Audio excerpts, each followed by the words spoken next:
get ready for a new episode of Call Me Crazy with Shiri Gabriel.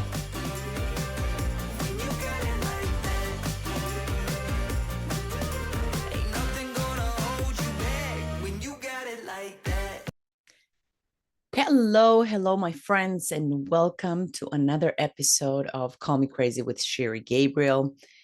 Today, I am going to share something very personal, very important, and I think that it is going to be inspiring for many of you.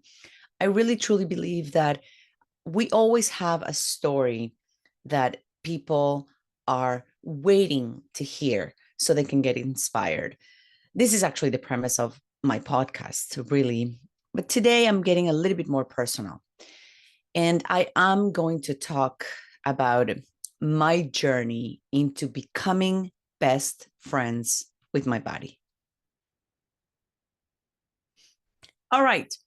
So let's dive into it. What do I mean by becoming best friends with my body? I was at a stage over the last, I'm going to say over the last couple of years, maybe more, who knows? I turned 50, I'm 51 now. So at least 18 months ago, or as I said before, my body and women, maybe men, you can all relate to this. My body was going through these weird changes. I literally felt like I had no control over my body.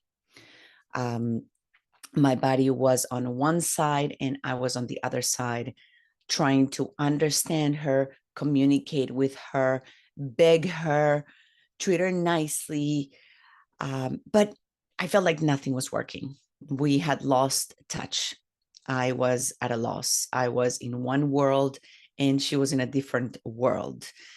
And that frustrated me.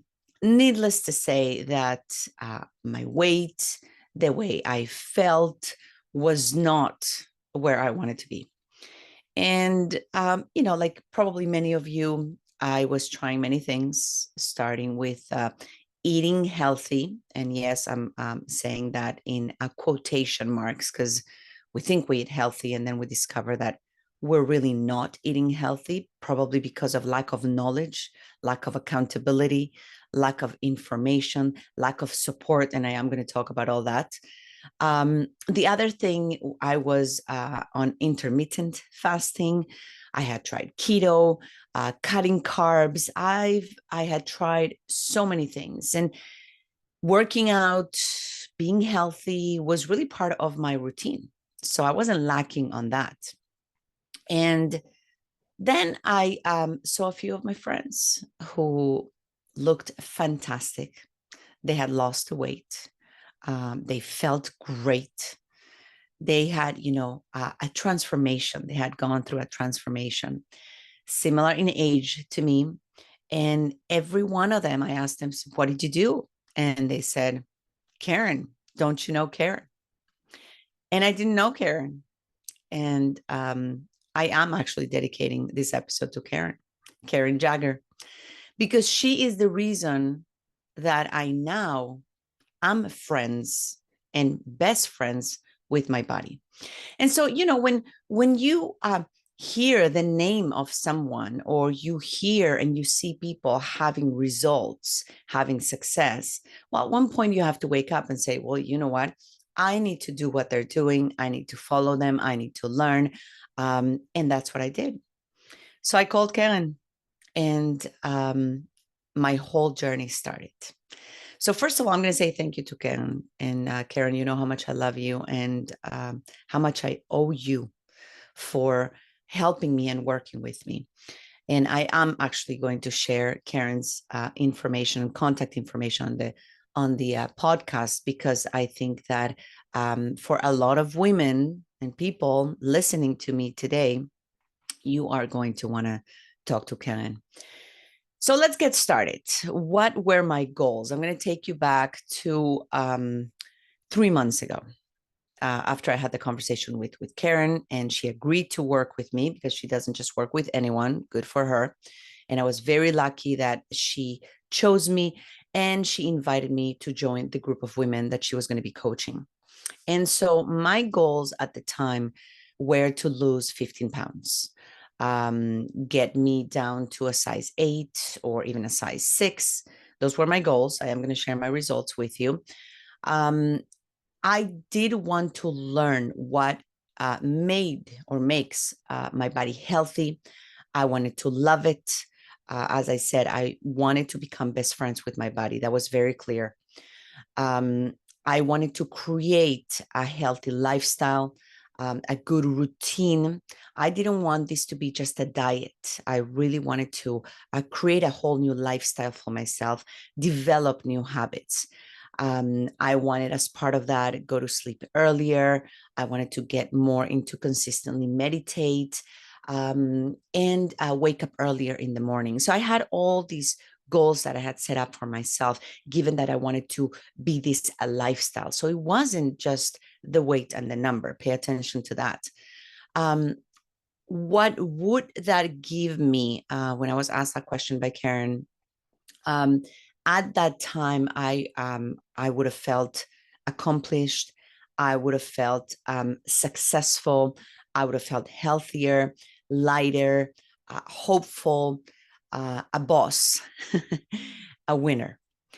And my big why. So my goal, my main goal was to become best friends with my body. But my big goal was to continue and really be a role model for my kids, and feel successful. For those of you who have been following me and know me, one of the metrics for me to measure my success and to consider myself successful is how I see that in my children, right? So becoming a role model. So it is in the things that my children do, that I can see myself in them, and that is how I see myself being successful.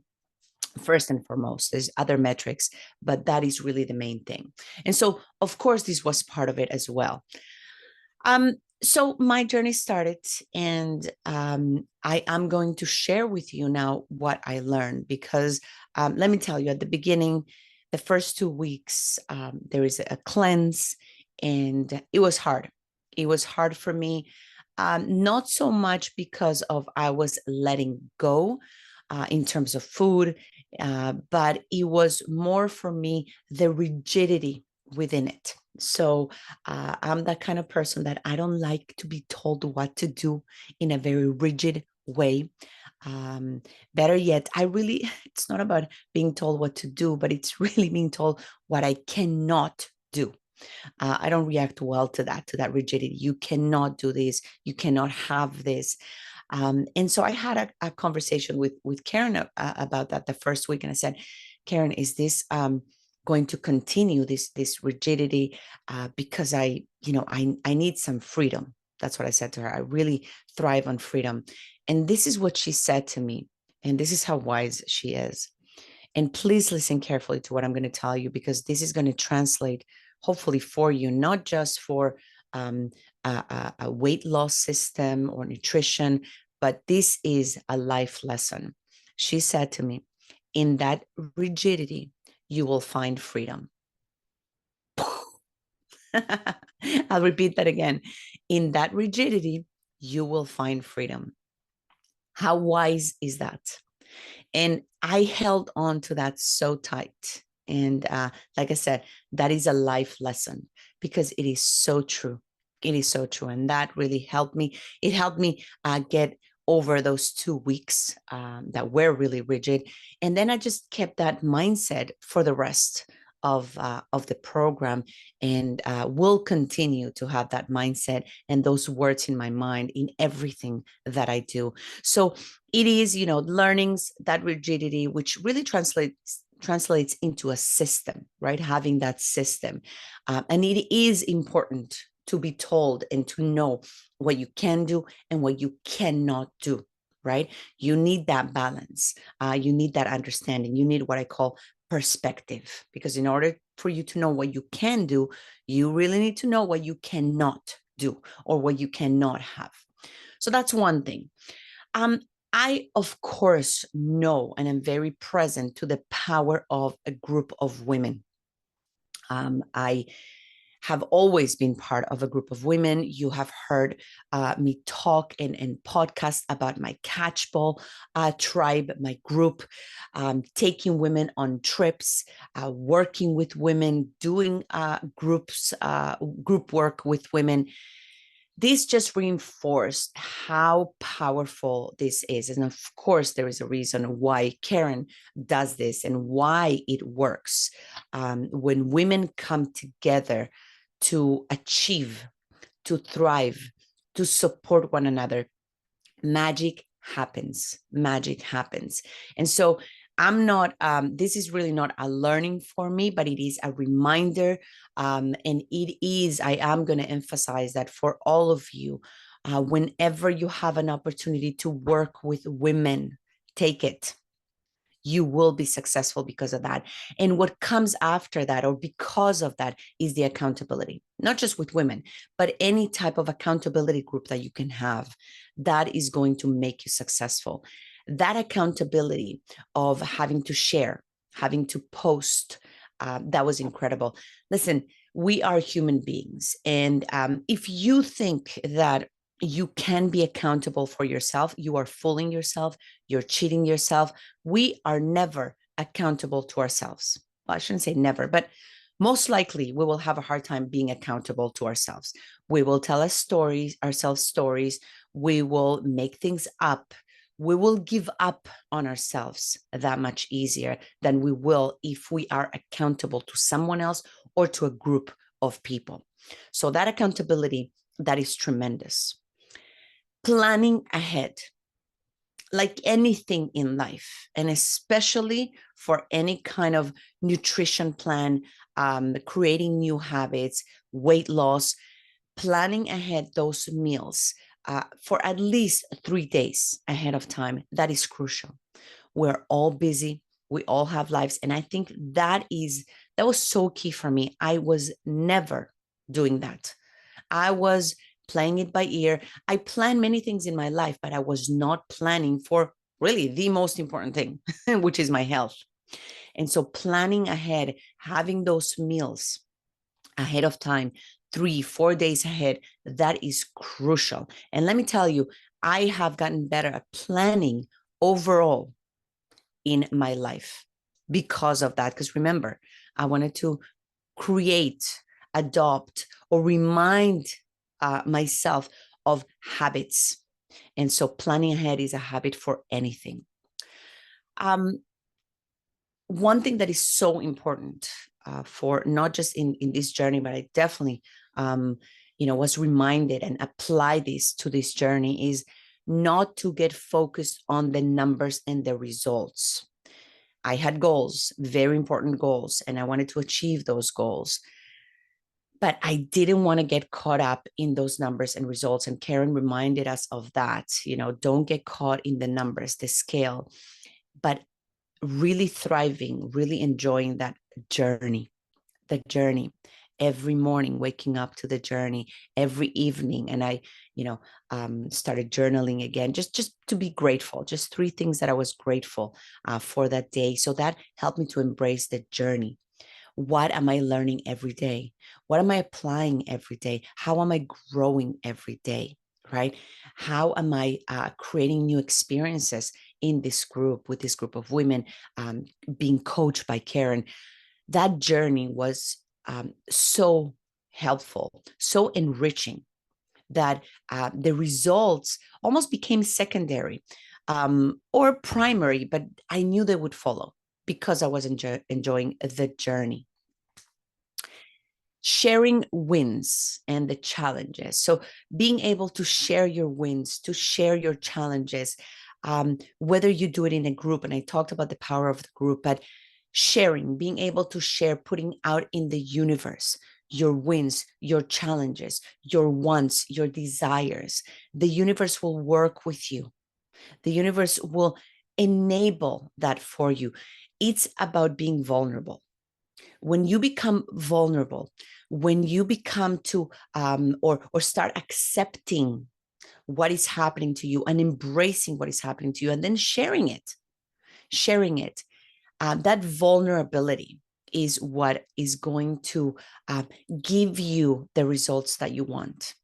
You become vulnerable, you put down all the barriers, and really, really, that's when you feel free. So sharing and being vulnerable is what is also going to give you that freedom in any aspect of your life. But that is something that I became very, very present in this moment. All the judging that we think that we're going to get by sharing, it's all in our heads. People are going to applaud us. They are going to help us. They're going to cheer us on when we become vulnerable, when we open up to vulnerability. Lifestyling. So, I'm a lifestyler. I define myself as a master networker, a lifestyler. So, this gave me and is giving me, because obviously I'm just in the beginning of the process, right? 3 months. And I now can say that I am lifestyling. This is part of my lifestyle. This is part of who I am, who I want to be, who I want to become. It's not a diet. It is a lifestyle. It's a mindset, because lifestyle is a mindset. And so this has become exactly that. The new tribe that I've found, friendships that I've created. Listen, when you find people that are going through the same journey that you are, that they have your back, they want you to succeed. And Karen, again, this is all you, and kudos to you for creating and enabling and bringing these women to the same universe, so we can all create that tribe, become part of that tribe, and cheer each other on, and embrace the successes and embrace the challenges, and allow us to grow together and to achieve together. These are friendships that I know I'm going to have for life. So ladies, I love you all. You know who you are. So what's next? What's next after this, right? Because for all the skeptical people, all the haters, I'm kidding, but all the skeptical people out there, oh, it's so easy to lose the weight, and now what? Or I've been there, and now I'm going to gain it all back. Well, I think that the hard work actually begins now, because maintaining something, maintaining those habits, maintaining that lifestyle, right? That is, I think it's really the hardest part, because losing the weight, building, these habits and lifestyles now in the last 90 days, that was not as hard as I thought. I have to be honest with you guys. That was actually much easier than I thought. And it's probably because of everything that I mentioned. Not probably, because of everything that I mentioned. How do I maintain now? So first of all, I'm going to continue working and coaching with Karen on maintenance. I'm not ready to leave her yet. And I'm so glad that she has that next phase, right? So she doesn't leave us hanging. She actually wants to continue working with us to teach us what do we need to do, and basically all the skills that we need to be able to maintain the weight, maintain the lifestyle, the habits that we want, and continue to create better results and the goals that we want. So I'm going to continue working with her. I am going to trust my body now, because remember, I wanted to become best friends with my body. And that is exactly what's happened. We are now in sync. I love my body. I love her. I understand her. I know what she needs. I know what she wants. We are one. And so I'm going to continue to trust my body, to listen to my body, and my body to guide me in making the right choices, because that's what it's all about. And I'm going to finish with this. It is all about choices and the choices that you make. And Karen reminded us of this constantly. In life, you always have a choice. Sometimes it feels like you don't, but you always have a choice. And when it comes to food, when it comes to health, when it comes to lifestyle, when it comes to work and your career and your associations, and your family and your children, it is about a choice. We always have a choice. So my kids constantly used to ask me, not anymore, so can you eat this? Yes, I can. The question is whether I want to and I choose to eat that. Do I have to go to the gym? No, I don't have to go to the gym. I choose to go to the gym. Do I have to stay away from eating sugars and sweets? No, I don't have to, but I choose to do that. So you see, life is a choice. In fact, life is a journey of choices. Life is knowing what to choose and what not to choose. And when you become present in your daily life to that journey that you're going through, when you are very clear on your why, when you are very clear on your goals, on your values, you know what choices to make. And even when you don't make the right choices for you in that moment, you're still okay with it and you just move forward. So, ladies, understand that you always have a choice. And in that choice, and sometimes in that rigidity of the choices that you make, you will find your freedom and you will live in a constant state of emotional freedom. This has been another episode of Call Me Crazy with Shiri Gabriel. Make sure to join in next week for a new episode, and if you would like to contact Miss Gabriel about speaking or training at your next conference, function, or event, visit shiri.coach.